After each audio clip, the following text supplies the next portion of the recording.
What's up, guys? It's Mike with Iceberg Gaming.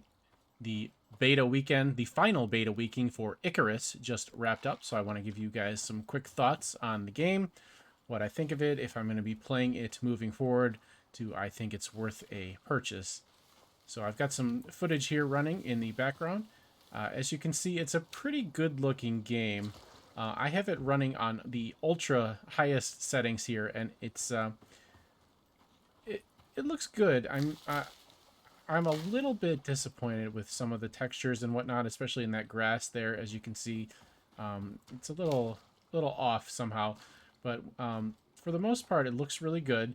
Unfortunately, when you have it on this high graphic settings, it destroys your PC. I have a really good PC, and my PC is just chugging along here. It's super loud in the background. It's working as hard as it can. It's really struggling to run this game on these settings, and it's a very high-end PC. So if you have a older PC, you're probably not going to be able to run this game like at all, even on the lowest settings. As you can see, we've got some chunking there, a little bit of lag. It's especially bad when you get around a fire. I don't know if that's a beta issue or what. I don't remember having that issue in any previous betas, but I was definitely having an issue with it in this beta. Otherwise, I really enjoy the idea of the game. I think it is fun, but it's just too grindy in my opinion. Especially for the session based idea, which I like in concept. The basic idea behind the game is that you play like a quote unquote prospector, where you come down to this extremely dangerous planet. You're looking for rare materials, and at the end of your prospect, you take those rare materials back up to your space station and you cash them in for they're basically money.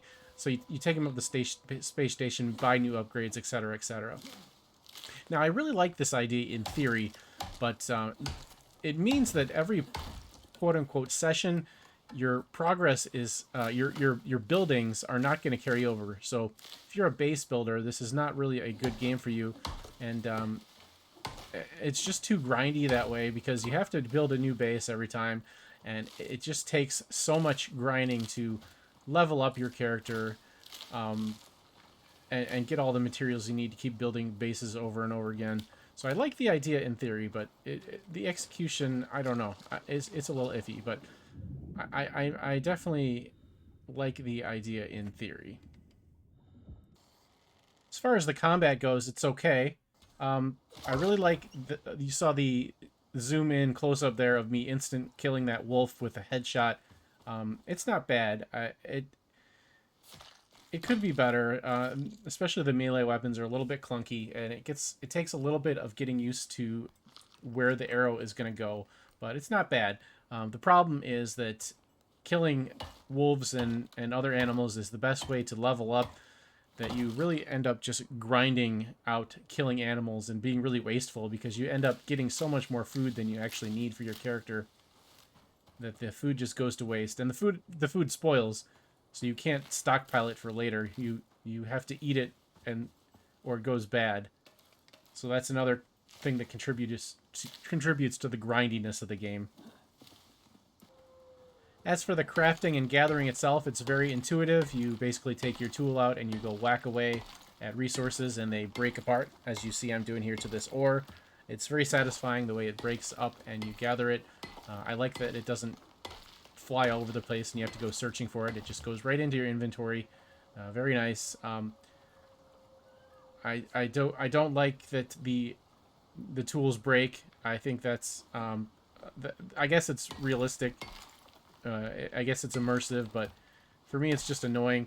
Or at least give us a way to repair them instead of having to make new ones all the time. As you can see right now, my dagger is broken and I haven't even noticed it yet, so I'm going to need to throw that away and get a new one here. I do like that you have two different camera modes. You can go into first person mode or third person mode. I like that. Um, I I I wish it was a little more centered on the third person mode instead of off to the shoulder like that. It kind of makes it a little less immersive to have it off the shoulder like that, and I don't like it as much. As far as the building goes, it's not great. It's nowhere near as good as Valheim. Um, it's hard to snap things in where you want. It's not that good. I guess it doesn't have to be for this game since your buildings won't be permanent anyway, unless you're in outpost mode. Outpost mode is basically a sandbox mode where you have weaker enemies, weaker or no enemies, and you can basically just build without worry, and you don't have to worry about the storms as much. It's basically just for building, and in that mode, your buildings are permanent. So the game has 3 survival meters that you have to manage. You've got oxygen, food, and water, and they're pretty easy to manage. So I don't have a problem with that. I think they're well implemented and very immersive, so that's good. Because this is an alien world and we can't breathe the planet, so you're walking around in your helmet, so you need oxygen the whole time. There you can see my little house in the distance. As you can see, it doesn't snap together that well because of the building system. Now, this is a pretty difficult game, and the penalty for death is fairly harsh, so I think that they should tone down the penalty for death a little bit. As you can see, I'm getting killed by a wolf here. My spear just broke as I was fighting, and now I'm trying to craft a new one before the wolf kills me. And I get my spear crafted, and I am dead. So now I get the option, if I'm playing in multiplayer, I can have someone come and revive me. You can see the wolf is just like laying down next to me. It's very cute if it weren't so murderous. But in solo play, you'll have to respawn. You can respawn at your bed if you've made one, or you respawn in a random spot. And then you get a huge experience penalty. I think this should be reduced since the game is pretty difficult. But I don't have a problem with the penalty in general.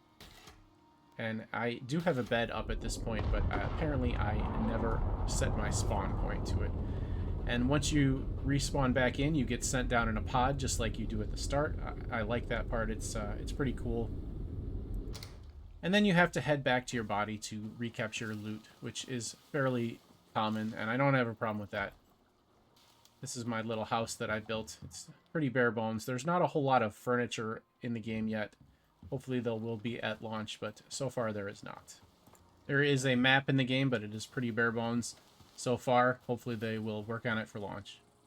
I do like the talent trees. I think they look well done so far, and the tech tree is pretty good. It's very expansive. There's a lot of different techs to get, and apparently you get in this beta you got 3 tech points and 1 talent point per level. I would like to see the talent points updated to 2 or 3 per level. I don't know if there's going to be a max level on launch. In the beta, it was 30. And 30 is just not enough to get as many talents and stuff as you would like. So I would like to either see the level cap increased or removed, or you get more points per level. I think that would be a much better way to go. There are also some wonky issues with the AI where you can kind of cheese some of the animals like I'm doing here with the wolves. If you get on a higher level than them where they can't get you, you can basically poke them with your spear and they will die without having to really fight back. My final thoughts on the game are that it has a lot of potential and it could be very good, but I would wait and hold off until after launch. Maybe look for a sale, or just wait and see how it is after launch. If they fix a lot of these issues, especially the performance issues, then I would consider getting it. It is a lot of fun, especially if you're into survival games. I do recommend it if you are and you have a really good PC. And just take a look after launch, see if they get things fixed. And that's probably what I'm going to do. Well, I had to buy it already to get into the beta, but fortunately the developers were nice enough to set it up so that you can refund it anytime throughout the beta or 2 hours into playing it like normal after beta. So I'm going to take a look at launch and see how it is, and maybe refund it or maybe keep playing. If you guys want me to keep playing, let me know, and I will continue making videos about it. Any questions about the game in the comment section. Don't forget to drop a like and subscribe. It really helps me out as a content creator, and we will see you next time. Thank you so much.